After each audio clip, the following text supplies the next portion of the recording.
puis la modélisation de l'objet, donc soit par scan 3D, soit par conception 3D à l'ordinateur, puis l'impression 3D de l'objet. Ensuite, on a un service d'expertise où là, on va vraiment accompagner les organismes publics et privés à intégrer des solutions d'impression 3D. Et on va également former les utilisateurs à l'impression 3D. Le dernier service, donc c'est un service de commerce.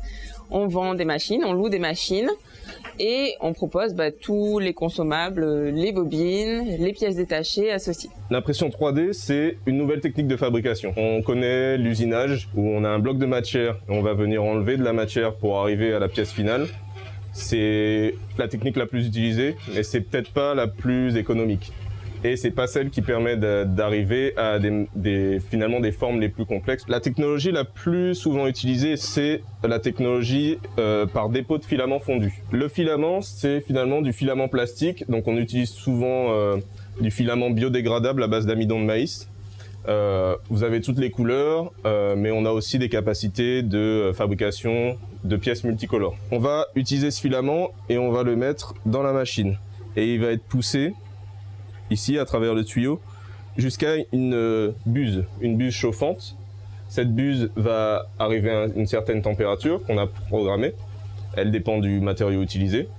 Et on va venir déposer dans l'espace un léger filament de plastique qui va composer la pièce au fur et à mesure. On travaille en couche horizontale et on surélève ces couches au fur et à mesure de manière à avoir finalement un objet en 3D qui se forme. Ce qui va donner l'aspect légèrement strié des pièces que vous avez autour de vous. Mais cet aspect-là, c'est finalement la finition va dépendre uniquement de la hauteur de couche qu'on va mettre. Et avec ça, on peut faire tout et n'importe quoi. Ça peut être finalement des objets qui viennent de films, comme ce petit Groot. Et ça peut aller jusqu'à des objets qui viennent de nous-mêmes, comme cette échographie 3D qu'on a reprise. C'est une vraie échographie, donc un vrai bébé, je vous donnerai pas son nom, mais on l'a reprise et on l'a imprimée en 3D à l'échelle. Une mère malvoyante, un cadeau pour la famille, ça vous permet de toucher et c'est vraiment autre chose que le papier qu'on va garder pendant 10 ans dans le placard. On peut aller sur des formes très complexes mais aussi très fines. Donc là, on a juste une épaisseur de plastique sur celui-ci, ce qui fait que le vase est très très léger. Et on va aller aussi sur de l'impression multicolore, où là, on va se permettre, on va avoir la possibilité de placer de l'encre directement sur le plastique, ce qui nous permet d'avoir un objet qui est directement multicolore. Et c'est pas délavable, on peut le frotter, etc. L'encre est vraiment inscrite dans le plastique. On a aussi d'autres possibilités comme cette bague, c'est un roulement qui est directement mobile et qui a été imprimé directement dans son intégralité par l'imprimante. C'est-à-dire que les jeux de fonctionnement sont laissés. Vous verrez qu'à l'intérieur, il y a des chevrons. C'est pas un roulement à billes, ce qui fait que c'est indémontable. Vous pouvez forcer, vous n'allez pas réussir à le démonter. Ça, vous pouvez pas le fabriquer en usinage, par exemple. Impossible. Puisqu'il faudrait travailler l'intérieur de la matière pour faire les chevrons. On ne peut pas l'atteindre avec une fraise. Et celui-ci aussi, ça a été imprimé, fermé, dans cette configuration-là. Et il y a les jeux qui sont laissés. On a juste qu'à ouvrir à la fin et c'est aussi animé que maintenant. Les imprimantes ont une finesse d'impression qui peut aller jusqu'à 10 microns pour celle-ci, celle qu'on vend, et on arrive au micron pour d'autres imprimantes. Le micron, c'est le millième de millimètre. On est vraiment sur de la précision à qualité industrielle. Ces pièces peuvent être utilisées dans des industries, pour des pièces de rechange par exemple. Ici en Martinique, on a un gros problème, c'est l'importation. Lorsque vous avez une pièce critique sur une ligne de production, vous êtes obligé d'importer.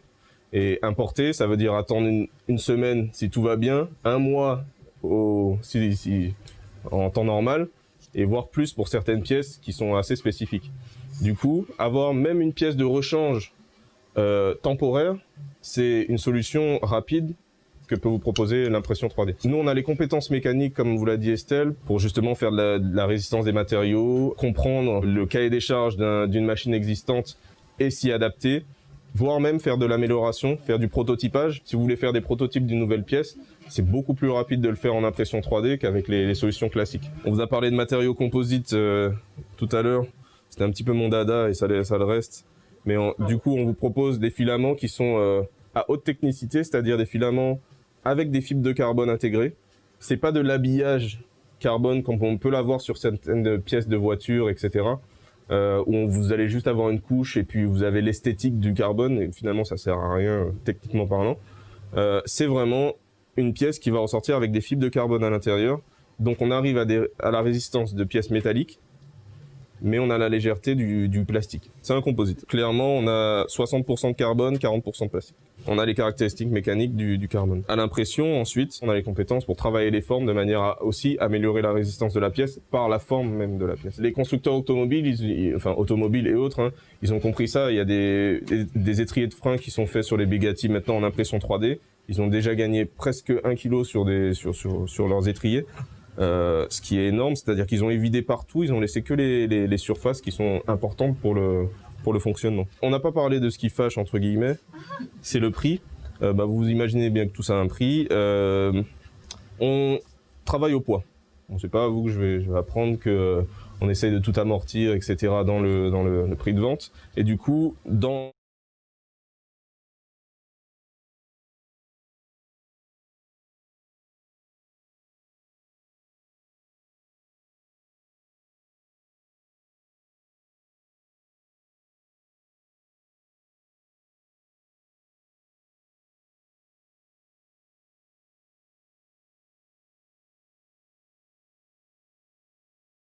se présenteront dans quelques minutes, mais je ne résiste pas à la joie partagée de fêter et de féliciter la Martinique, car comme vous le savez, la Martinique s'est vue décerner le prix pour la yole martiniquaise par l'UNESCO comme, comment on dit ça, patrimoine culturel et immatériel de l'UNESCO.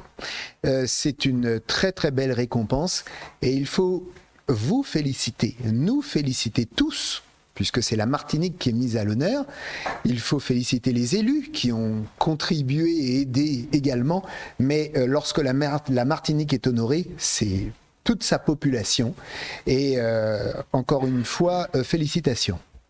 Ce soir, chers internautes, nous inaugurons également un partenariat avec une une télé, qui se situe dans l'Hexagone, Clara Maria, avec qui Renaissance Martinique a passé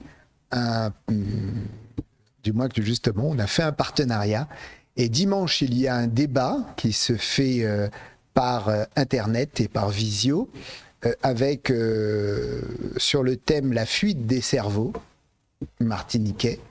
Et donc, un des représentants du groupe Renaissance sera l'invité. En l'occurrence, il s'agit d'Emmanuel de Rênal, qui sera l'un des conférenciers avec d'autres qui se situent dans l'Hexagone. La thématique étant, encore une fois, la fuite des cerveaux. Pourquoi nos jeunes, nos cerveaux, notre jeunesse s'en va. Donc, je salue ce partenariat et je ne vais pas être plus long puisque nous sommes déjà en retard. Le thème de ce soir concerne les jeunes, mais je préfère laisser la parole à sa présidente, que je remercie, ainsi que les deux jeunes qui l'accompagnent. Merci, bonsoir à tous. Donc le thème de ce soir, l'accompagnement des entrepreneurs, 2 points, une piste pour faire reculer le chômage en Martinique. Voilà. Donc je tiens d'abord à remercier Max de nous recevoir. Merci aussi tous les membres du MODEM, ici présents, de votre accueil. Ça me donne l'occasion donc de faire connaître le réseau Entreprendre et de faire connaître surtout l'implication des chefs d'entreprise sur le territoire de la Martinique. Merci Estelle et William pour votre disponibilité habituelle. Et merci aussi à vous tous qui êtes là, aux internautes qui suivent. Votre présence ici témoigne bien du fait que tout le monde est préoccupé par cette affaire du chômage. Tout le monde est préoccupé par le dynamisme de la vie économique en Martinique en général. Et donc, faire en sorte que le chômage recule, ce n'est pas qu'une affaire de philanthropie. C'est aussi dans notre intérêt à tous. Donc, vous savez que notre attractivité est en berne. On n'arrête pas de le répéter. Nos entreprises n'embauchent pas suffisamment. Nos projets prennent du temps à se réaliser. Nous manquons de visibilité.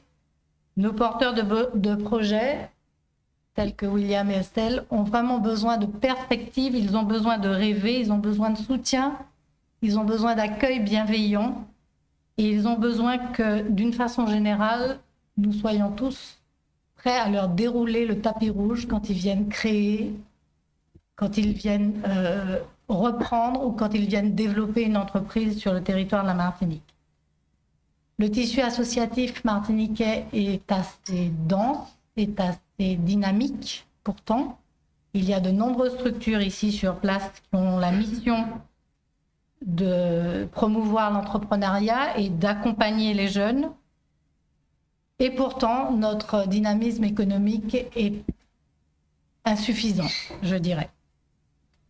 Réseau Entreprendre, dans ce contexte, trouve sa place en se mettant au service de l'emploi. Réseau Entreprendre est résolument une association qui se veut accompagnante de porteurs de projets qui créent de l'emploi. Nos lauréats sont donc des chefs d'entreprise ou de futurs chefs d'entreprise qui ont vocation à créer de l'emploi. C'est le créneau que nous avons choisi en tout cas et que nous assumons pleinement. Réseau Entreprendre est une fédération nationale dont l'association martiniquaise dépend. C'est une fédération qui a été créée en 1986 par monsieur André Mullier, que je suppose que pas mal d'entre vous connaissent. Monsieur André Mullier était donc sur le territoire du nord de la France, à la tête d'une société qui s'appelait Fil d'Art, à Roubaix, et qui a fait un plan social massif en 1986 avec 600 licenciements d'un coup. Monsieur Mullier, qui était un patron résolument humaniste, a voulu recréer de l'emploi dans son bassin et il s'est dit que pour créer de l'emploi, il fallait créer des employeurs. C'est son idée de départ. Il a donc fait œuvre de citoyenneté et il a créé la première association Réseau Entreprendre. Donc, l'association historique de Réseau est à Lille. L'idée centrale donc de Réseau Entreprendre, c'est bien la création d'emplois. Beaucoup de chefs d'entreprise ont été sensibles au message d'André Mullier et cette idée a essaimé au fil du temps. Et en plus de 30 ans, aujourd'hui, Réseau Entreprendre compte 63 associations, principalement en France, 122 implantations, parce que sur certains territoires, il y a plusieurs implantations pour une association. Et Réseau Entreprendre est présente dans 10 pays du monde. C'est donc une véritable ONG militante de l'entrepreneuriat et de l'emploi à dimension internationale. Réseau Entreprendre, en quelques chiffres, c'est 14 000 chefs d'entreprise bénévoles à travers le monde. Ce sont à peu près 1400 lauréats par an. Je vais vous décrire tout à l'heure ce que nous appelons dans notre jargon un lauréat. Et ce sont environ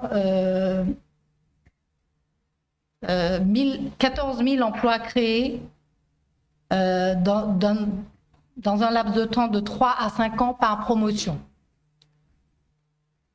C'est-à-dire que tous les 3 ans, 14 000 emplois sont créés à travers les associations Réseau Entreprendre. C'est une moyenne de 30 000 € de prêts accordés par lauréat.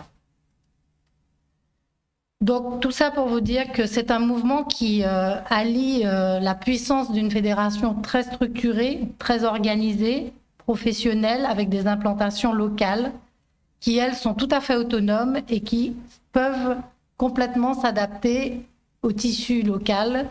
Ils peuvent complètement choisir leurs critères et qui peuvent travailler en étroite collaboration avec tout l'écosystème du territoire. Nous bénéficions quand même des méthodes et des outils de Réseau Entreprendre national et nous bénéficions surtout des valeurs de Réseau Entreprendre qui sont inscrites dans le marbre depuis 30 ans, donc depuis 36 ans même exactement, Et comme dirait André Mullier, quand vous lancez une belle idée, faites attention, vous ne savez jamais jusqu'où elle va aller. Et donc, c'est pour cela que Réseau Entreprendre gagne du terrain au fil du temps à travers le monde. Les valeurs en question de cette communauté d'hommes et de femmes sont les suivantes. La valeur première, vous l'avez compris, elle est incarnée par la personne d'André Mullier, c'est l'humanisme. L'important chez Réseau Entreprendre, c'est la personne. Nous n'accompagnons pas une entreprise, nous n'accompagnons pas un projet, nous accompagnons avant tout un porteur de projet. Nous accompagnons donc un homme ou une femme avec ses qualités, et avec surtout son potentiel à devenir chef d'entreprise. Donc ce sont vraiment ces critères-là qui seront examinés en premier lieu, avant le projet ou avant le business plan en question. La deuxième valeur que nous défendons, c'est la gratuité. Toute notre action chez Réseau Entreprendre est entièrement gratuite. Nous ne sommes pas un club d'investisseurs. Nous n'avons aucun lien financier avec nos lauréats. La troisième valeur que nous défendons et qui est une valeur également à laquelle nous tenons beaucoup, c'est la réciprocité. Nos lauréats d'aujourd'hui sont nos chefs d'entreprise accompagnants de demain. La présence ici de William et Estelle témoigne du fait que et d'ailleurs, nous avons un autre lauréat dans la salle que j'ai aperçu, témoigne du fait que Réseau Entreprendre est une chaîne sans discontinuité, c'est-à-dire que aujourd'hui, les lauréats travaillent pour les lauréats de demain. La quatrième valeur que nous défendons, ce sont les principes d'action. C'est-à-dire que nous agissons avec des principes et des méthodes d'entreprise de façon très pragmatique. Nous accompagnons dans l'efficacité et dans la rigueur nos lauréats. Donc avec des outils, comme je vous l'ai précisé tout à l'heure, qui nous sont suggérés par la fédération et que nous adaptons en fonction des besoins du territoire. La cinquième valeur, c'est la bienveillance. Chez Réseau Entreprendre, il ne s'agit pas pour nous de juger ou de mesurer les lauréats que nous accompagnons. Nous sommes à leur côté pour qu'ils réussissent. Et enfin, la sixième valeur, c'est l'éthique, la confidentialité à laquelle nous tenons beaucoup. Et nous limitons et voire nous chassons les situations de conflit d'intérêts. Donc ça, tout ce que je viens de vous décrire là, c'est le socle commun à toutes les associations Réseau Entreprendre du monde. Réseau Entreprendre Martinique, maintenant. Réseau Entreprendre Martinique est né en 2011. Réseau Entreprendre Martinique est né de la volonté de son association mère, je dirais, qui est Contact Entreprise.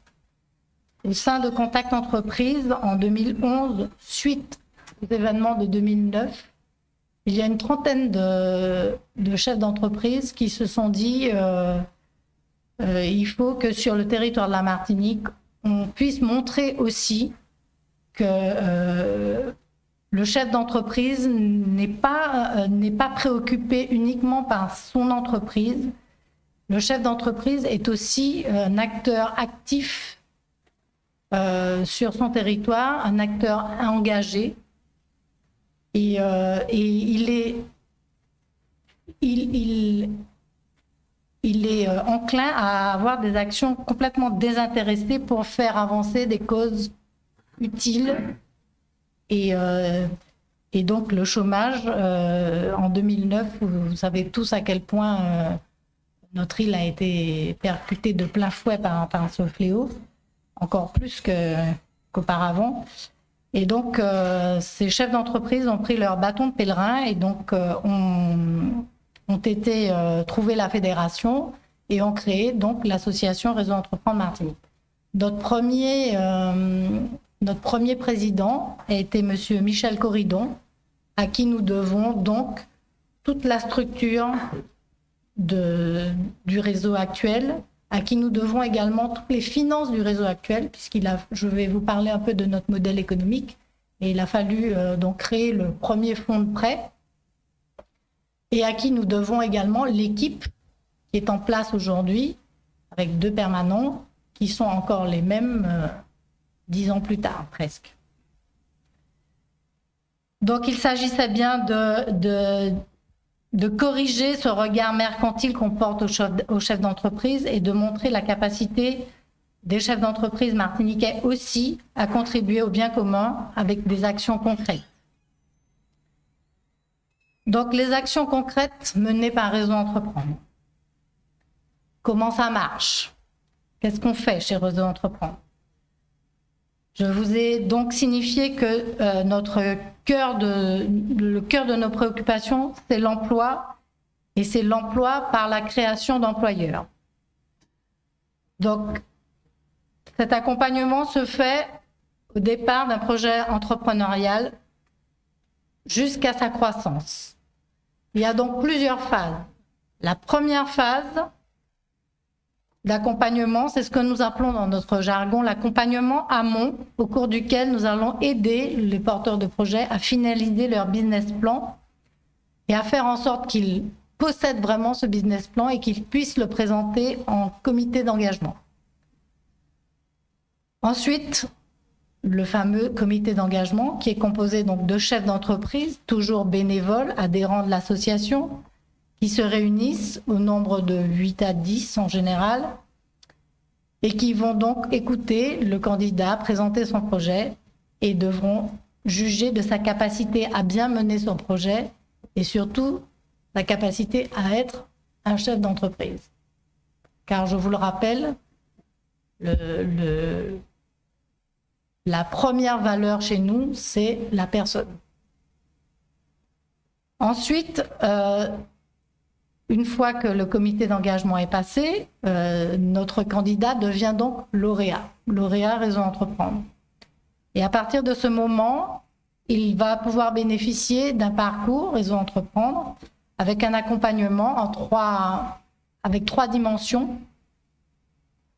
La première dimension, c'est l'accompagnement financier, bien évidemment. Donc nous octroyons des prêts d'honneur gratuits, sans garantie, sans intérêt, avec un différé de 12 mois qui vont de 15 000 à 50 000 euros.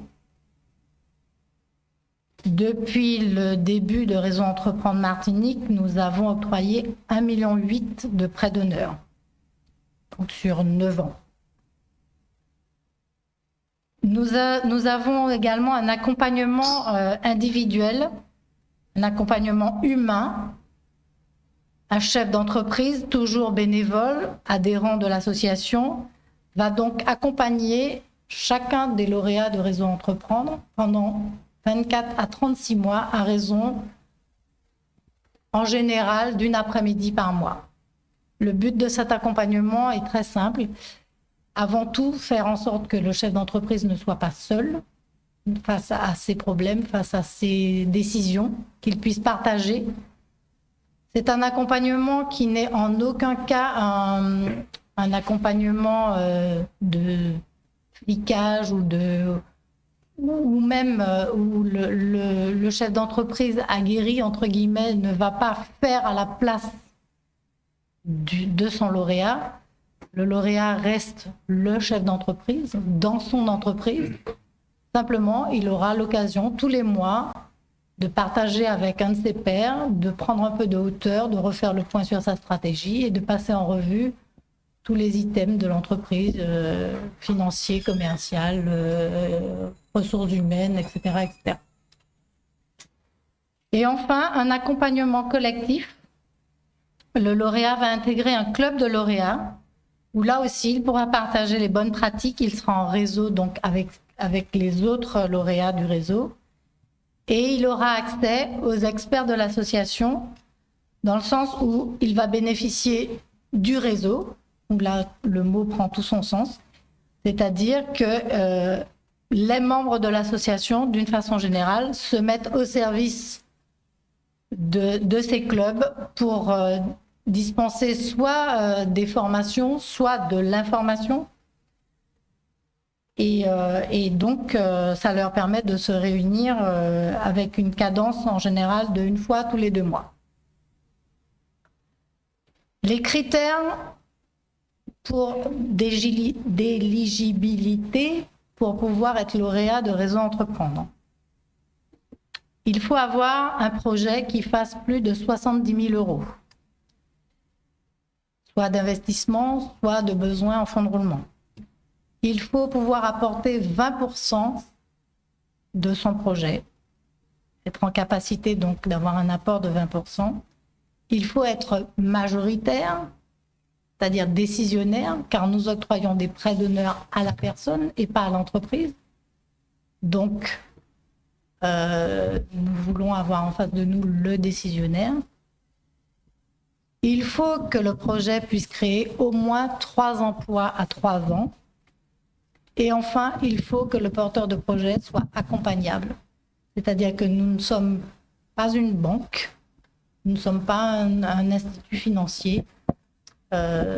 Si l'entrepreneur vient chez nous pour prendre les sous et basta, en général, il ne passe pas la phase du comité d'engagement. Comment un nouveau membre de Réseau Entreprendre peut-il s'impliquer? Quand je parle de membres, je parle donc des chefs d'entreprise bénévoles au service des lauréats. Ils peuvent s'impliquer de beaucoup de façons. Ils peuvent participer au comité d'engagement. Ils peuvent décider d'être accompagnateurs. Ils peuvent animer un club de lauréats. Ils peuvent faire des interventions ponctuelles en club ou à la demande d'un accompagnateur chez un lauréat. Ils peuvent participer aux commissions que nous avons. Donc, nous avons une commission étude de projet. Vous l'avez compris, c'est l'étude du projet en amont, avant le passage du comité d'engagement. Ils peuvent faire partie du club d'accompagnateurs. Ils peuvent faire partie de l'animation du club de lauréats. Ils peuvent faire partie de la commission lauréat en difficulté. Ils peuvent faire partie aussi de la commission communication. Et nous avons créé également une nouvelle commission cette année qui s'appelle Parcours et intégration des nouveaux membres. Donc tout ça, ce sont des missions que nos membres prennent en fonction de leur disponibilité, en fonction de leurs possibilités, en fonction de leurs talents.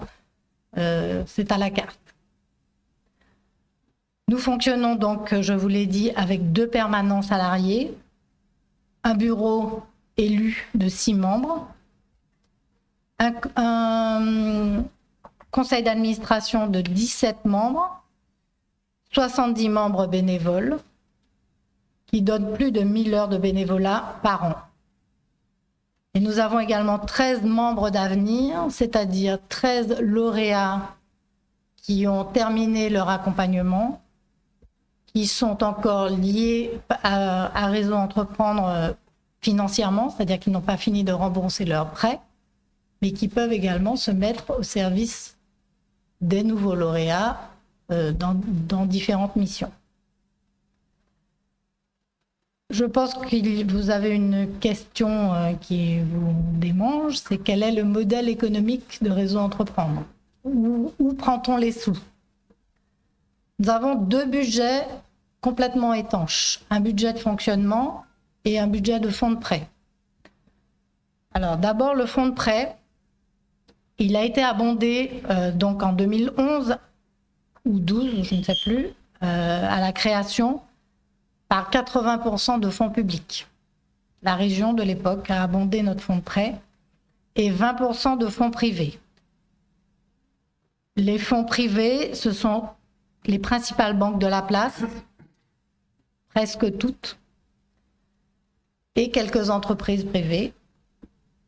Ce fonds de prêt s'auto-alimente puisqu'il est renouvelé par les remboursements de nos lauréats au fur et à mesure.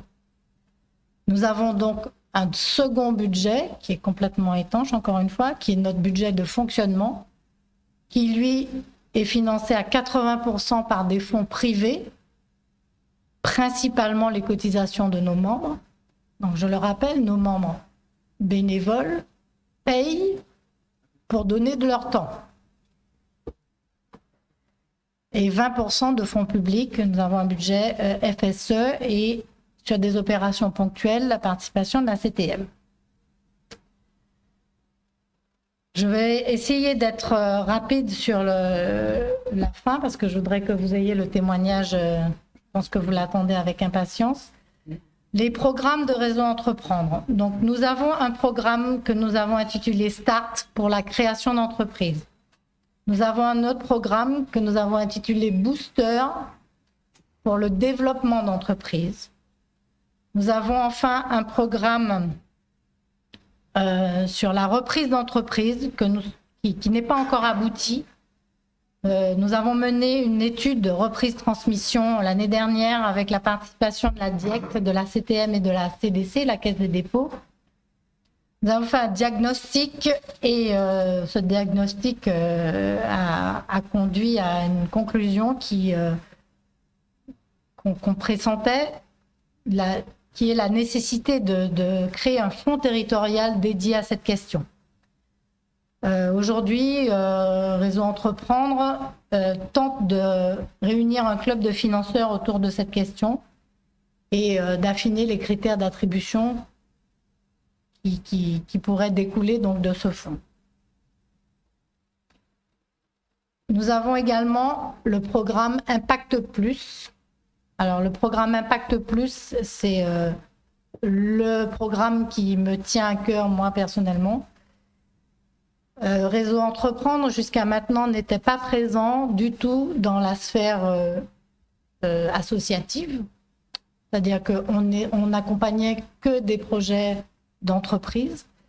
Et aujourd'hui, nous avons la volonté, avec mon CA, d'accompagner également les associations, si tant est qu'elles créent de l'emploi, bien sûr, et les associations dans les domaines à impact plus, les associations qui œuvrent dans l'économie sociale et solidaire, dans l'économie circulaire, et également tous les projets d'entreprise qui pourraient être dans ces secteurs-là. Pour stimuler un petit peu les projets dans l'économie circulaire, l'économie verte, l'économie bleue et que sais-je, nous avons organisé un grand concours. Ce grand concours a été ouvert le 12 novembre à la suite d'une grande conférence menée par Gunther Pauli sur cette thématique impact positif. Ce concours va se dérouler tout au long des 8 mois qui viennent, avec l'espoir que nous allons pouvoir primer au moins, que nous allons pouvoir accompagner déjà dans un premier temps au moins 10 projets et que nous allons pouvoir primer les 4 meilleurs projets de ces 10 projets. Voilà. Avec un premier prix qui n'est pas négligeable quand même, qui est d'une valeur de 10 000 €. Bien évidemment, nous avons des partenaires ponctuels sur ces opérations-là. Ce n'est pas financé par le budget courant de l'association.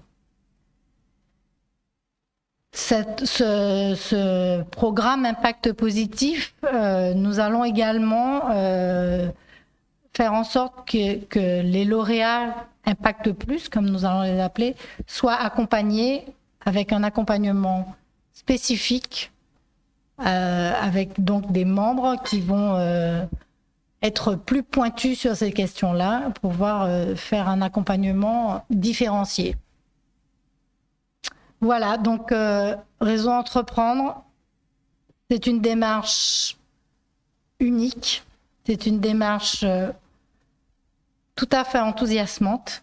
C'est un réseau associatif financé par les entrepreneurs eux-mêmes qui s'engagent pour le développement économique et pour pour faire en sorte que le chômage recule. C'est une association 100% chef d'entreprise, ancrée dans l'action, avec des méthodes professionnelles et avec un service exclusif au service des lauréats et de l'entrepreneuriat.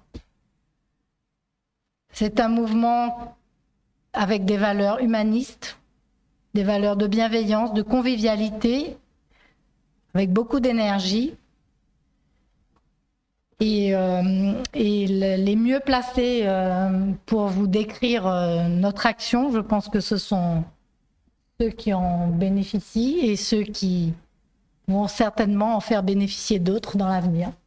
Donc je passe la parole à Estelle et William.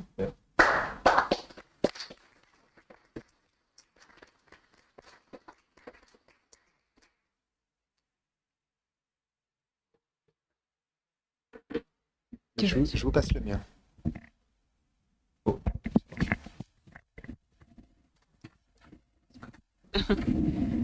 Bonjour, bonsoir à tous du coup.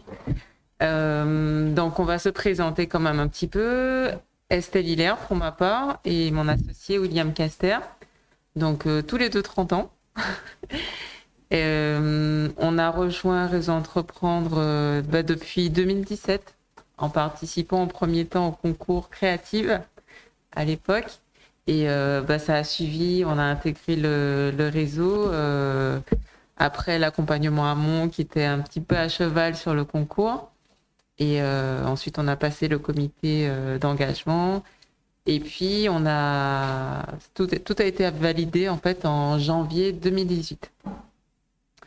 Tout ça pour accompagner la société qu'on a créée, donc Caraïbes 3D. Caraïbes 3D, donc c'est une société de savoir-faire et de services en conception et fabrication numérique. Donc conception 3D. On essaye en fait de se spécialiser un petit peu dans tout ce qui est autour de l'impression 3D. Merci. Donc, Caraïbes 3D, pour la petite histoire, on a voulu créer cette société à l'issue de nos études, donc de très très longues études. On est tous les deux docteurs ingénieurs. Donc moi, pour ma part, j'ai fait un doctorat en traitement du signal et de l'image après avoir obtenu un diplôme d'ingénieur en génie biomédical. William. Comme ça, vous allez entendre ma voix. Ça me dérange pas qu'elle parle, mais moi j'ai reçu mon doctorat, donc spécialisé dans l'acoustique et les matériaux composites, après avoir eu mon diplôme d'ingénieur dont la spécialité c'est la conception de pièces mécaniques, etc. Donc dans le génie mécanique. Et du coup, on a fait tout ça en métropole majoritairement, après les 2 classes préparatoires au lycée de Bellevue. Et après 7 ans, 8 ans, 9 ans d'études pour William, on se dit, qu'est-ce qu'on fait ? On a beaucoup de compétences, on a beaucoup de savoir-faire.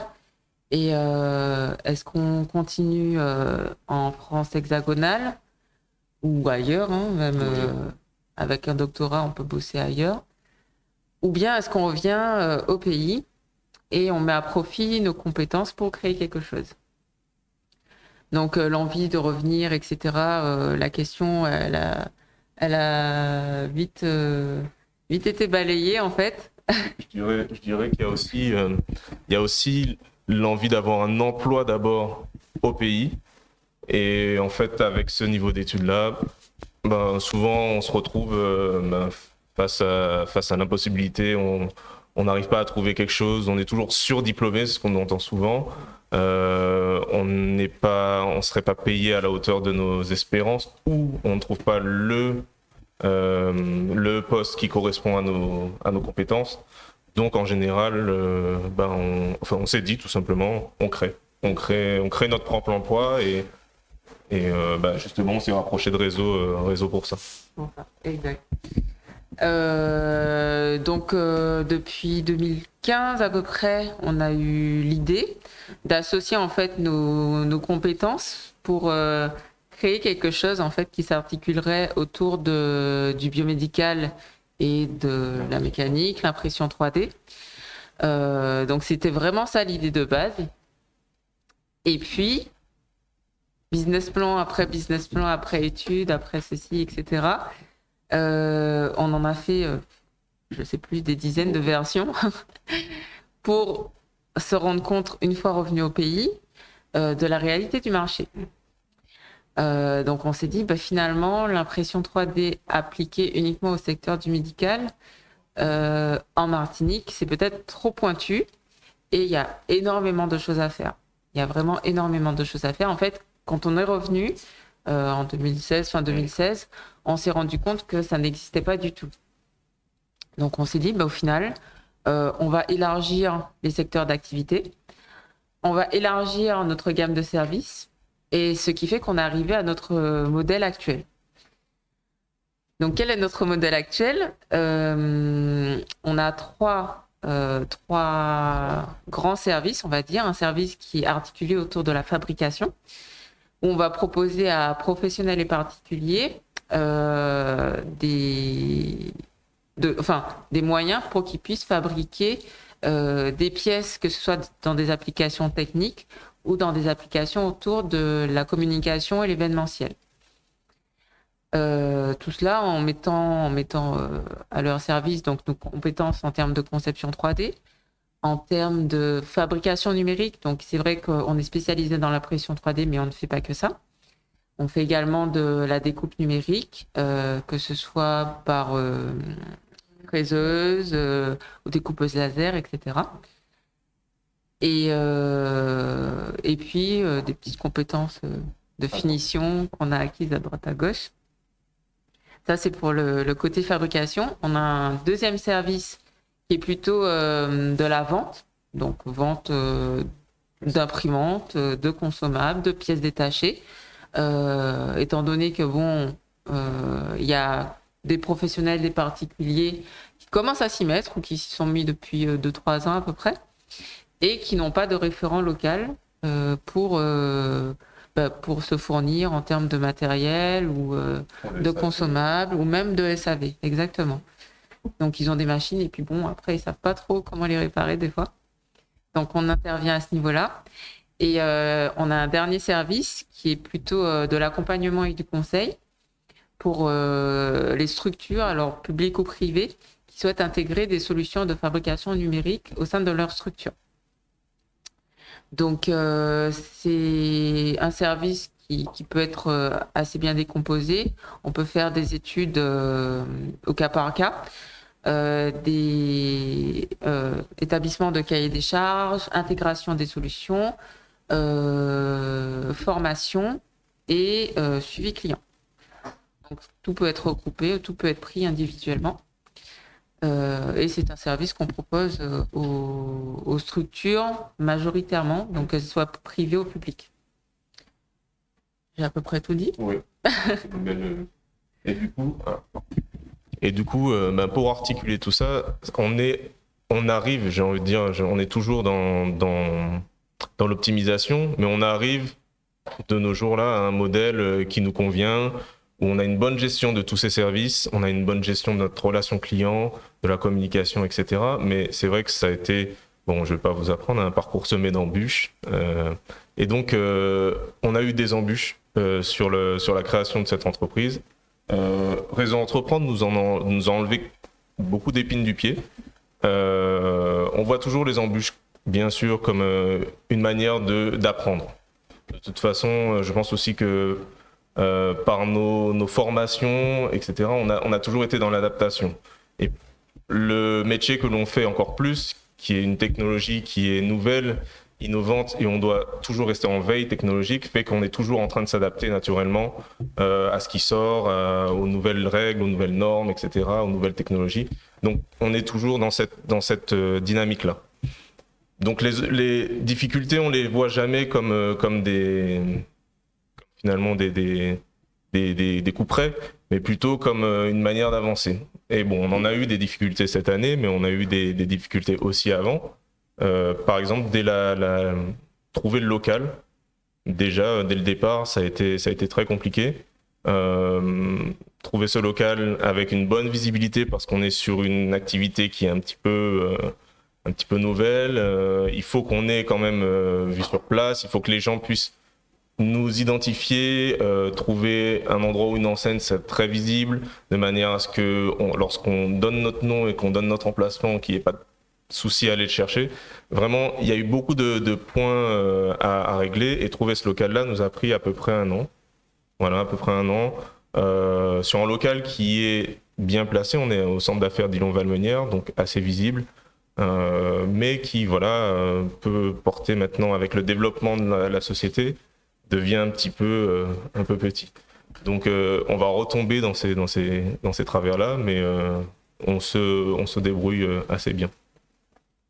Et on a eu, si je puis dire aussi, des premières peurs au lancement même de l'entreprise. C'est sur les études de marché qu'on avait faites au tout départ, qui étaient un peu biaisées puisqu'on était en métropole et qu'on avait fait des études de marché en Martinique, mais par les moyens qu'on en avait. Donc bien sûr, on a essayé un petit peu de faire jouer notre bouche à oreille. Et après, ce qui nous restait principalement, c'était les réseaux sociaux ou l'envoi de formulaires, ce genre de choses à distance. Et on s'est vite rendu compte, quand on est arrivé sur le terrain, qu'on avait tout à refaire, presque, parce que finalement, ces envois que l'on avait faits de formulaires et les retours que l'on avait étaient souvent liés à notre sphère. Et notre sphère, ce sont les gens qui connaissent l'impression 3D en général, d'autres ingénieurs, d'autres techniciens, des gens qui y sont au moins, je dirais, qui ont entendu parler et qui sont au moins accommodés dans leur quotidien. Et souvent, il nous est revenu, après quand on est arrivé ici, on s'est dit, bon, en fait, notre clientèle était mal ciblée. On s'est rendu compte que l'étude de marché était à refaire. Donc on prend son sac à dos et on fait à l'ancienne. On a pris pas notre calepin mais nos tablettes et on est allé un petit peu partout demander qu'est-ce que vous voudriez comme objet, qu'est-ce que vous voudriez refaire comme objet chez vous, est-ce que vous connaissez l'impression 3D, etc. Et je peux vous dire que les résultats ont changé du tout au tout. Le quotidien, les particuliers vraiment qu'on allait toucher n'étaient pas ceux qu'on pensait.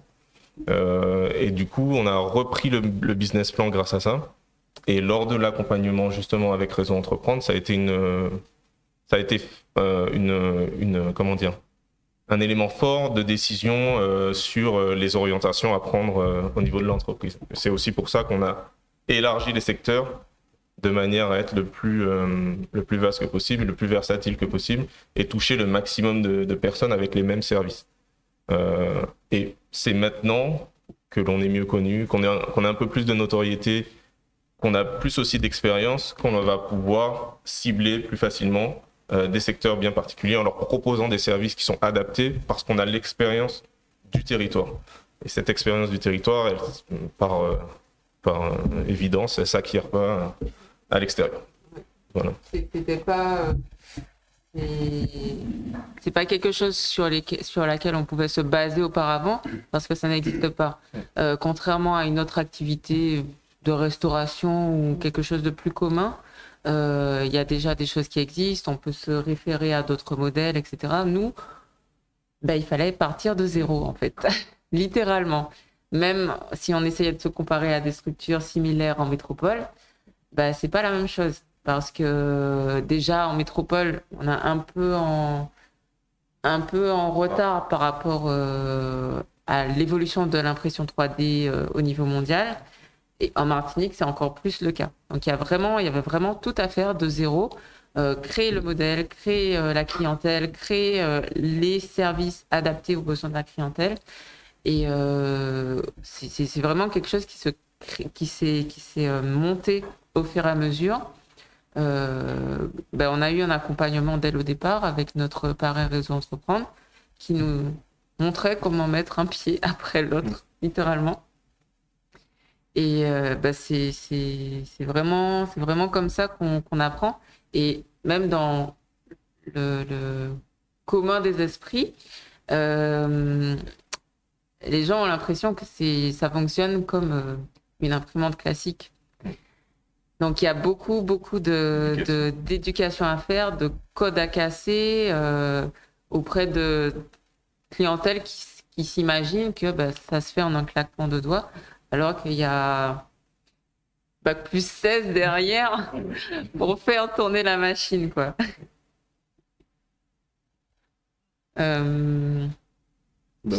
Après, au niveau des... On se retrouve face aux problèmes que nous, on avait quand on a voulu venir, quand on a voulu rentrer au pays. C'est-à-dire que on cherchait un emploi et maintenant on se rend compte qu'on a, en tout cas, le profil où on donne envie à d'autres de revenir et peut-être de nous aider, d'intégrer notre entreprise, etc. On n'a pas encore ni les possibilités d'engager un doctorant ou à la hauteur du salaire qu'il voudrait. Mais on espère de toute façon y arriver. On espère faire gonfler un petit peu le bureau d'études que l'on a. Et pour l'instant, on commence à employer des jeunes du territoire. On commence à employer, on a déjà créé 2 emplois dernièrement. Bon, je pense qu'il en restera qu'un, puisqu'il y a eu beaucoup d'extras aussi avec le confinement, ce genre de choses. Donc du coup, on crée des emplois au fur et à mesure. On essaye justement d'arriver à un modèle que l'on pourra par la suite prendre. Et on s'appelle pas Caraïbes 3D pour rien, c'est qu'on essaye de après se développer dans la Caraïbe, et une fois le modèle bien géré, avec ce qu'il faut en bureau d'études, ce qu'il faut en accueil, ce qu'il faut en marketing, en communication, etc., reprendre ce modèle et le développer dans les différentes îles de la Caraïbe. Parce que finalement, les besoins que l'on a ici sont exactement les mêmes autre part. Et une fois que la manière de fonctionner est bonne, il suffit de prendre et de copier. Mais il faut des gens qui aient le même esprit que nous. Au moins, il faut leur insuffler de manière à ce que, premièrement, l'image de la marque ne souffre pas. Et deuxièmement, parce que cet esprit-là, c'est celui qui fait marcher l'entreprise. Donc c'est difficile de trouver du monde qui soit qualifié et qui soit volontaire et qui soit dans les bonnes compétences, bien sûr, surtout sur ces technologies innovantes et qui pourrait remplir toutes ces cases en même temps au bon moment, au moment où nous, on a besoin d'embaucher. Mais on a une veille technologique et puis on a aussi une veille RH, si je puis dire, où on reçoit des CV, on en garde quelques-uns, on dit désolé à d'autres, on fait des fausses promesses, pas des fausses promesses, mais on essaye de pas faire trop de promesses, mais on essaye de garder les meilleurs sous le coude quand même. Enfin, on arrive à un point où le développement, on le sent, il est fort, il est concret et ça nous fait plaisir. Mais il y a encore du boulot à faire pour tous ces jeunes qui veulent rentrer, parce que c'est pas la question, c'est pas est-ce qu'il y en a. Il y a des jeunes qui veulent rentrer. La fuite des cerveaux, elle est dans un sens, mais ils veulent aussi fuir de là où ils sont. Donc ils sont là, mais après il faut leur proposer quelque chose.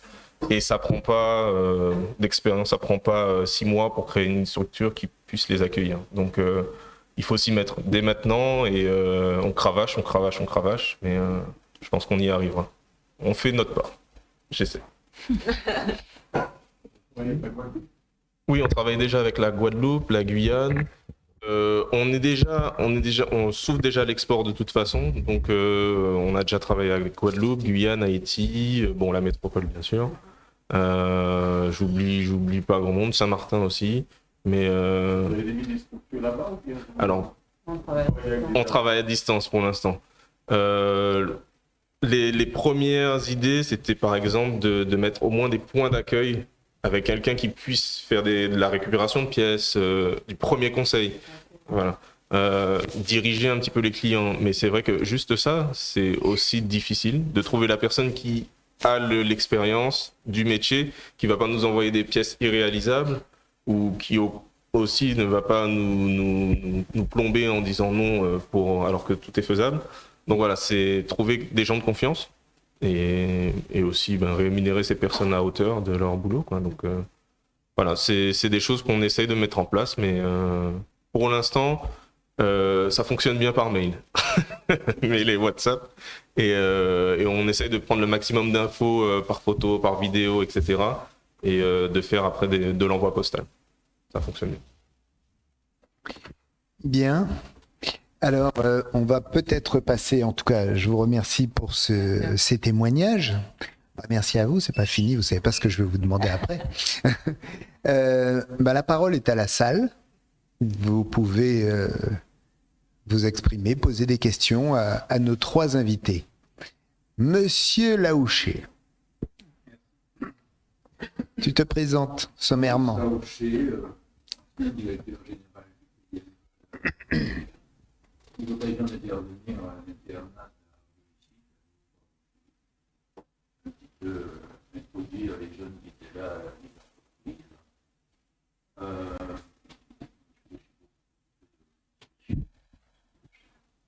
D'abord, bravo d'être rentré à l'avenir de la face par une initiative comme celle-là. Le réseau entreprend, qui est travaillé aussi dans quelques temps, mais pas très longtemps. Mais au fait, faites un travail d'incubation. Et je me demande si vous avez des rapports avec un acteur qui s'appelle le stationnaire et qui manage à Paris des centaines et des centaines de jeunes qui sont en cours de création de leur propre entreprise. Alors, je ne sais pas si vous avez des relations, même si vous comptez en avoir, mais il me semble que ça pourrait être un plus. Ça a été créé par Xavier Niel il y a quelques années. Et là aussi, c'est réseau, c'est ce que nous devons faire vraiment le plus possible. Il y a Thomas Spartacus, qui est un élève ingénieur à Compiègne, qui est tout à fait dans cette logique-là. Il faut que tous ces jeunes-là, vous soyez ensemble, que vous comptiez les uns sur les autres, pour enfin tenter de les encailler, ce qui est bien encaillé. Je veux aussi féliciter la présidente de réseau entreprendre. Donc la question est, est-ce que vous êtes en contact avec vos incubateurs d'augmenter la valeur ajoutée des entreprises par cet effet réseau?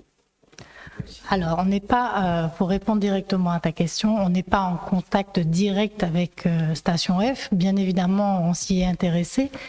La différence de modèle, je dirais, entre Station F et Réseau Entreprendre, toute proportion gardée, c'est que Station F s'adresse à des porteurs de projets start-upers qui recherchent des investisseurs. Station F, ceux qui participent à l'aventure Station F mettent leur argent directement dans le capital des sociétés qu'ils soutiennent. Chez Réseau Entreprendre, c'est exactement l'inverse. Nous ne sommes pas un club d'investisseurs et nous n'avons aucun lien financier direct avec nos lauréats. Notre action est totalement désintéressée. Donc c'est deux philosophies qui se complètent, qui ne s'opposent pas, mais ce sont deux philosophies un peu différentes. Alors, absolument. Et moi, j'ai été visiter Station F avec une association domienne, d'ailleurs, qui profite des locaux à Station F et qui m'ont fait découvrir ce monde tout à fait enthousiasmant également. Et donc, l'idée serait de faire peut-être une station M. Pourquoi pas?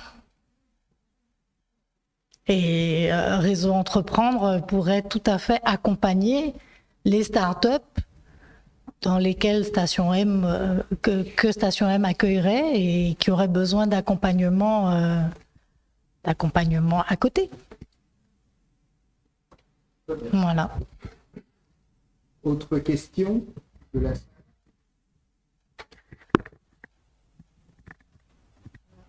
Oui, Monsieur de Rênal.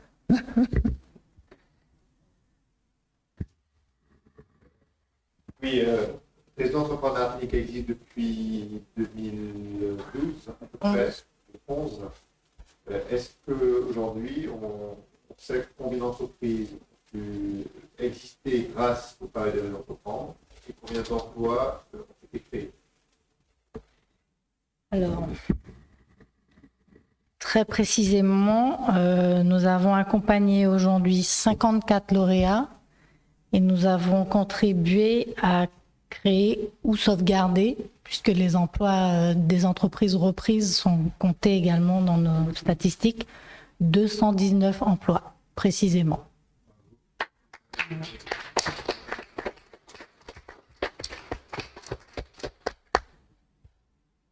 Je rajouterais que nos critères sont assez sévères pour le territoire.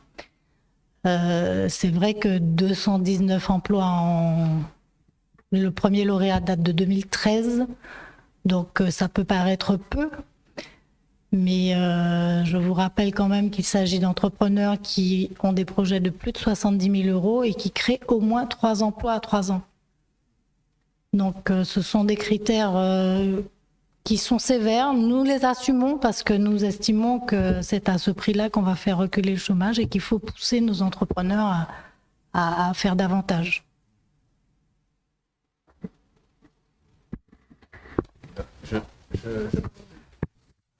Je me permets juste de rajouter, souvent on se dit, avec l'accompagnement qu'on a eu à Réseau Entreprendre, souvent on se dit qu'on aurait dû investir plus, parce que finalement, on aurait peut-être pu aller plus vite en besogne et embaucher plus vite, etc. Donc c'est bien aussi de montrer qu'il y a des choses qui sont possibles et il faut faire exemple et montrer aussi aux jeunes qui veulent investir que, bon, faut bien sûr pas aller se faire du mal et aller aux endroits où il faut pas, mais lorsqu'on a un bon projet, lorsqu'on est bien accompagné, lorsqu'on a un business plan qui fonctionne, il faut pas voir trop petit, de peur que, etc.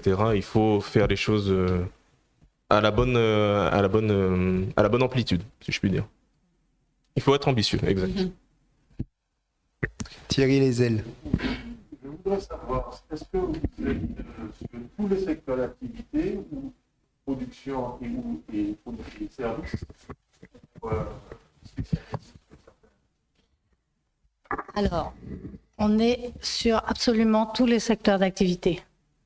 On a des lauréats dans l'agriculture, on a un boucher, on a un pâtissier, on a des métiers de bouche, bien évidemment, on a un garagiste, on a un Caraïbe 3D, on a une salle d'escalade, on a l'assurance, absolument, la médicale qui est dans la salle. On a donc vraiment tout un panel d'entrepreneurs qui sont dans des secteurs complètement... On n'a aucun critère à ce niveau-là. Voilà. Et on a, au niveau de taille d'entreprise, j'ai sorti les statistiques pour vous. Donc, entreprises de moins de 5 salariés, il y en a 24. Donc, c'est quand même la majorité de nos lauréats. Et on a quand même 7 entreprises qui ont plus de 10 salariés. Donc, voilà. Exactement. Autre question? Je suis sûr que ça va créer des vocations, hein. Il y a 2 questions. Monsieur? Oui, derrière. S'il vous plaît, passez le micro. Éric Tédé.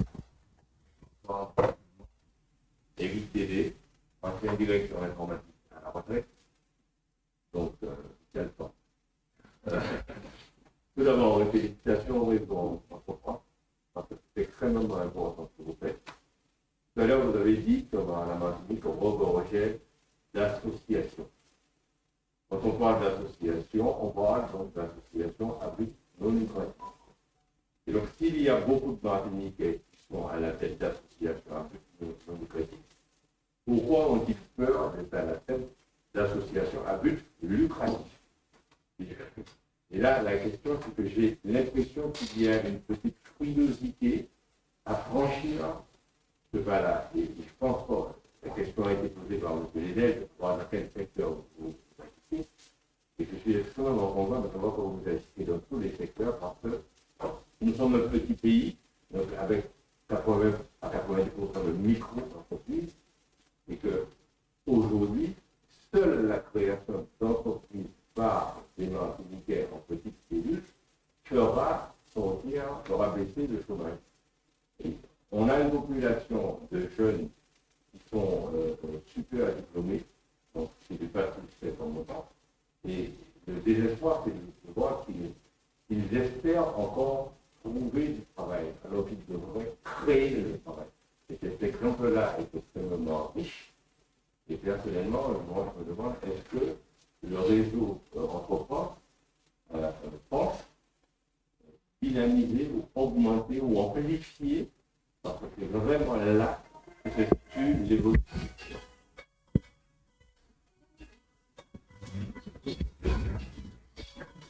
À la parole,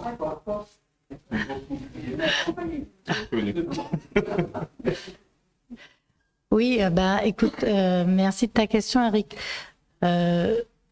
D'abord, tu as parlé au début de ton propos d'associations à but lucratif. Le programme Impact Plus, auquel je crois beaucoup, s'adresse justement au monde associatif qui crée de l'emploi et qui a un modèle économique viable. Il ne s'agit pas non plus, pour Réseau Entreprendre, d'accompagner des associations qui dépendent complètement des subventions ou autres. On peut créer des associations à vocation sociale et dont le but n'est pas de gagner de l'argent, mais dont le but est de créer de l'emploi et d'équilibrer les comptes et de faire que l'association soit viable et fasse vivre des gens. Donc c'est aussi un créneau sur lequel nous essayons de nous positionner. Pour ce qui est des jeunes qui rentrent au pays, et des jeunes brillants et qui créent de l'emploi, c'est évidemment un créneau que nous essayons de favoriser au maximum. On s'est rapproché bien sûr d'Aller Virer, on s'est rapproché de toutes les associations, d'ailleurs domiennes, qui sont représentées sur l'Hexagone, pour pouvoir leur dire il y a un tissu associatif riche pour accompagner les jeunes brillants qui souhaitent créer leur emploi. Et Réseau Entreprendre est un exemple, mais il y en a d'autres. Il y en a d'autres et on a chacune, j'allais dire, notre créneau, entre guillemets. Il y a l'ADI qui s'occupe des très petites entreprises, il y a Coup de pouce, il y a Martinique Initiative, il y a énormément d'associations. On est, je crois, 18 associations accompagnantes sur le territoire de la Martinique. Donc je pense qu'il faut surtout informer et puis peut-être changer les mentalités. C'est-à-dire que, comme tu disais, nos jeunes brillants cherchent du travail. Or, ils devraient chercher à embaucher. J'avais une question devant Marc Téfil. Bonsoir, Marc Téfil, proviseur à l'Université Joseph Joubert. Donc, ma question pour chacun d'entre vous, chacun des participants. Pour le Réseau Entreprendre, j'aimerais savoir quels sont les rapports que vous avez avec les partenaires institutionnels de l'aide à l'entreprise, de la CTM ou de l'État, puis à nos jeunes brillants créateurs d'entreprises et créateurs d'emplois, surtout. J'aimerais savoir quel contact vous pourriez avoir. Est-ce que vous avez envisagé des contacts avec le monde de l'école, le monde de la formation professionnelle et le monde de l'école et de la formation pour pouvoir pérenniser votre activité et créer pourquoi pas une filière de formation sur votre créneau. Alors, je commence. Oui, alors les rapports avec les institutionnels. D'abord, notre fonds de prêt, il a été en majeure partie abondé par la région de l'époque. Il faut savoir qu'on a un modèle un peu atypique par rapport aux autres associations de Réseau Entreprendre, parce que chez Réseau Entreprendre, la philosophie, c'est de ne pas dépendre justement des institutions. Les fonds de prêt, je dirais à 70%, sont en général abondés avec exactement le taux inverse du nôtre, c'est-à-dire 80% privé et 20% public. Donc nous sommes atypiques. Après, on fait avec les moyens et on s'adapte au territoire sur lequel on est aussi. Donc merci la région en tout cas d'avoir abondé notre fonds de prêt et de nous permettre jusqu'à aujourd'hui de fonctionner sur ce fonds de départ, puisque je vous l'ai expliqué, il est indéfiniment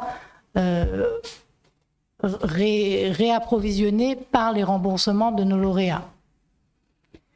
Sinon, nous avons des rapports avec la CTM aujourd'hui qui sont tout à fait cordiaux, puisque chaque fois que nous menons une action en dehors de notre métier, qui est donc l'attribution de fonds, on organise des concours, on fait venir des intervenants de l'extérieur, on crée un fonds, on a créé aussi un fonds particulier pour le développement, qui était à part du fonds de départ. Donc chaque fois, la CTM est sollicitée, la CDC est sollicitée, la FD est sollicitée, la BPI est sollicitée, et tous ces partenaires nous accompagnent également. Voilà. Alors, nous concernant, c'est vrai, on travaille déjà avec des établissements scolaires dans le cadre d'ateliers surtout, de démonstrations. On a créé, on est agréé centre de formation déjà depuis plus d'un an, 2 ans presque.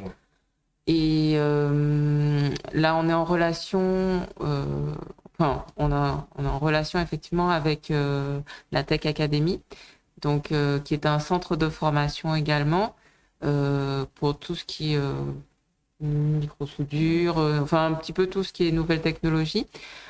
Et on va créer un module avec eux qui va plus, qui sera de plus longue durée et très certainement soit diplômant, soit certifiant, et qui pourra s'adresser déjà aux demandeurs d'emploi. Et ils ont aussi un CFA.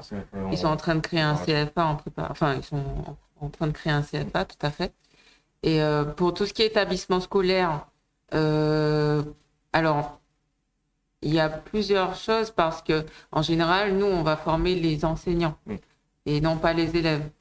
Et ce sont les enseignants qui vont diffuser, manipuler avec les élèves dans le cadre de modules ou de travaux pratiques, ce genre de choses. Donc, en général, les formations, elles sont plutôt orientées pour les enseignants que les élèves.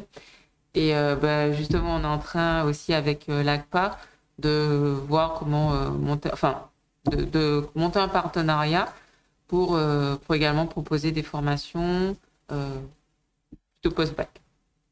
On le fait déjà avec les entreprises aussi. Et on a déjà d'ailleurs un client formé plutôt, qui a ouvert son entreprise d'impression 3D en province. Et donc du coup, qui nous fait de la concurrence de loin. Mais qui de très loin même, mais voilà, qui a été très satisfait de notre parcours de son parcours de formation. Donc c'est à peu près ce qu'on propose, et surtout comme c'est encore une fois quelque chose de nouveau, on adapte les formations aux besoins. On va pas former ce monsieur qui est parti pour créer son entreprise, pareil que les enseignants qui vont après reformer des élèves. On adapte à chaque fois, et c'est là la difficulté de gérer les modules et les parcours de formation en fonction de chacun des besoins. C'est quelque chose qui est à la fois on est en train de créer ce qu'on est en train on est en train d'améliorer le parcours de formation qu'on crée en même temps. C'est toujours compliqué, mais ça, c'est quelque chose qui fonctionne bien. Ça se met en place. Et c'est surtout dans du post-bac ou de la formation professionnelle. Pour la formation professionnelle, oui. Pour la formation du pré-bac. Pas encore. Disons, même le plus bas que je pourrais dire, ce serait une formation de technicien, et là on est déjà dans du post-bac. Avant ça, on aura peu d'intérêt, si je puis dire, sur du pré-bac. Non, je pense pas qu'on ait notre place tout de suite. Il y a quand même des, excusez-moi, il y a quand même des prérequis en fait à avoir, et c'est pas tous les niveaux pré-bac qui le permettent en fait. Ça va être peut-être les filières spécialisées dans les lycées techniques, ce genre de choses. Et ma question est intéressante. Il y a une filière maintenant d'équipement industriel. Ah oui. Vous imaginez bien que je vais solliciter à la fin de votre Super.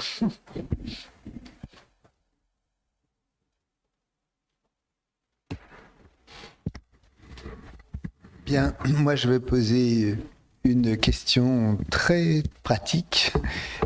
Ça fait combien de temps que vous avez créé donc cette association, cette entreprise? On a immatriculé en novembre 2017 et ouvert au public en mars 2018.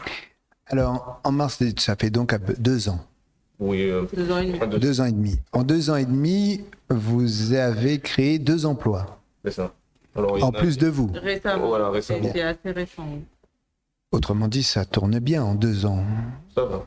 Alors, là, J'ai cru comprendre que le salaire des doctorants, bon, si vous étiez allé dans une entreprise, vous n'auriez peut-être pas eu. Est-ce qu'aujourd'hui, vous le percevez? Toujours pas. toujours pas. Non. Mais est-ce que vous avez de quoi vivre? Oui, bien sûr.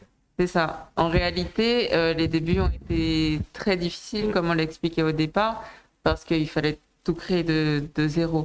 Donc, voilà, on a eu des petites embûches, etc. Et en toute honnêteté, on se payait très très mal hein, dans les Au tout débuts. début, ouais. Et c'est vraiment, vraiment récemment qu'on a commencé. Alors, enfin, voilà, on Le a modèle commencé à améliorer le modèle depuis fin 2019 à peu près. Ouais. Le modèle a commencé à s'améliorer et les chiffres ont suivi, le chiffre d'affaires a suivi. Et on a commencé à pouvoir se payer correctement. Il faut savoir qu'au début aussi, dans le business plan, de toute façon, il y avait les allocations chômage qui étaient censées faire le complément. Donc, on y avait pensé. Mais non, c'est vrai qu'on n'a pas encore le... Je pense pas que quelqu'un qui vienne tout de suite pourrait imaginer avoir un salaire équivalent qui crée en Martinique. Non, quand on lance surtout une nouvelle activité comme ça, il y a ce prix-là à payer. Mais on le fait avec plaisir parce qu'on voit qu'on est toujours en amélioration. Non, ce que je voulais dire, je m'en doutais un petit peu, mais je trouve votre performance tout à fait remarquable. Remarquable parce qu'en 2 ans, être en capacité de pouvoir vivre de votre activité, d'embaucher 2, c'était pas peut-être d'ailleurs, c'était un des critères. Et le faire, ça montre en tout état de cause une volonté, un bon accompagnement de la part de Réseau Entreprendre. Et véritablement, moi, je trouve que c'est très porteur. En tout cas, félicitations. Je pense que ça peut... Il y a peut-être ici certains ou certaines d'entre vous. Est-ce que vous recyclez les fonctionnaires à la retraite? Ça arrive. Bien. Bon, le temps tourne, malheureusement, et il faut effectivement qu'on achève notre rencontre. Je voulais féliciter bien évidemment votre nom et en mon nom personnel le Réseau Entreprendre et sa présidente. Ça correspond beaucoup aux valeurs que nous portons à Renaissance. Humanisme, gratuité, réciprocité, éthique. Ces 4 valeurs sont pour nous cardinales. Elles mettent déjà, je crois aussi, une petite claque à tous ceux qui considèrent que lorsqu'on monte une entreprise, c'est toujours à but lucratif et, entre guillemets, profiteur. C'est donc une autre manière de concevoir et je suis particulièrement content de me dire que le projet Impact Plus, c'est quelque chose qui devrait véritablement flamber. Je sais qu'ici, il y a un certain nombre d'associations dans cette salle et je pense qu'elles ont bien noté qu'il y avait des possibilités pour des tas de services à prendre contact avec le Réseau Entreprendre pour pouvoir les accompagner parce qu'effectivement, tout le monde n'est pas en capacité de faire un business plan, etc.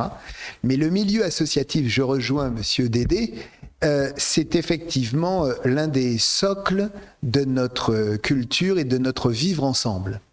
Et je crois fortement que des 219 emplois, ce projet Impact Plus, vu le nombre d'associations qui rendent des services nécessaires, incontournables, on devrait s'appuyer sur ça. Alors félicitations au Réseau Entreprendre d'avoir déjà dessiné un projet, des objectifs, et il faut le faire connaître. Mais ça, vous n'avez pas besoin de moi pour pour le dire. Mais en tout cas, Renaissance Martinique va tenter autant que faire se peut d'y contribuer. Ça, j'en suis à peu près sûr.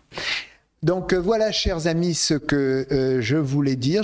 Encore une fois, j'ai été ravi de cette prestation. Merci à nos deux témoins. Et nous aurons besoin, moi aussi, il faudrait que je vous voie hors micro avant Monsieur Céphile. Mais non, c'était vraiment très bien. En tout cas, je vous remercie. Merci aux internautes qui nous ont suivis. Vous voyez donc cette idée des Jeudis de la Renaissance où nous abordons tous les sujets qui peuvent interpeller les Martiniquais d'ici et de l'Hexagone, c'est fondamental. Notre conception, c'est de vous présenter nos succès, pas nos je ne veux pas dire nos échecs ou nos défauts. Nous avons décidé volontairement, sciemment, comme dirait l'autre, de présenter la Martinique sous ses meilleurs aspects. Alors bien évidemment, on a encore beaucoup de choses à faire, mais ça c'est un premier point, c'est une réussite majeure. Comme aujourd'hui, pour ceux qui sont arrivés, nous avons salué la performance de la Martinique avec l'UNESCO et l'AIOL. Eh bien, tout ce qui va contribuer la Martinique à faire de la Martinique un pays attractif, un pays où la population se prend en charge, se prend en main et s'unit, encore une fois, lorsque nous sommes unis, rien ne nous résiste. Lorsque nous sommes divisés, comme le dit l'Écriture, on dépérit. Donc, Renaissance Martinique est née de cette volonté.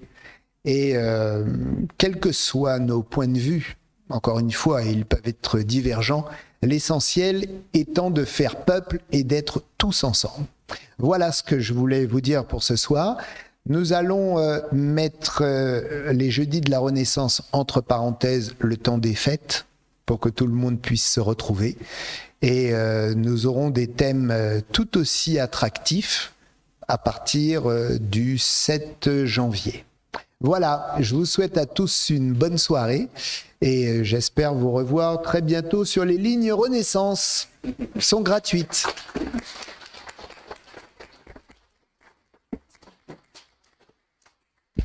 Merci. Merci. Alors je crois qu'il y a des interviews qui...